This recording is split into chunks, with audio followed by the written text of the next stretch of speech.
আমি আজ দেশবাসীর কাছে ঘোষণা করছি যে আগামী জাতীয় নির্বাচন 2026 সালের এপ্রিলের প্রথমার্ধের যে কোনো একটি দিনে অনুষ্ঠিত হবে। এই ঘোষণার ভিত্তিতে নির্বাচন কমিশন উপযুক্ত সময়ে আপনাদের কাছে নির্বাচনের বিস্তারিত রোডম্যাপ প্রদান করবে।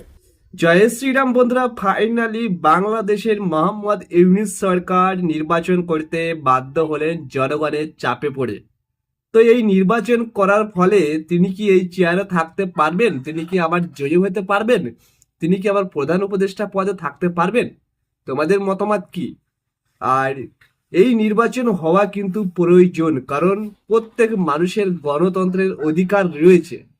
মানুষ যাকে চাইবে তাকে ভোট দেবে, এটা কিন্তু অধিকার। ক্ষমতার জোরে কখনো চেয়ারের লোভ করতে নেই।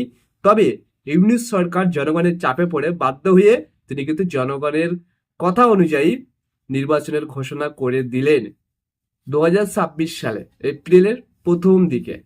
সো তোমাদের মতামত কি? ইউনূস সরকার থাকতে পারবে তো আর বাংলাদেশে, না পালাবে হাসিনা সরকারের মতো? অবশ্যই জানাতে পারো কমেন্ট করে।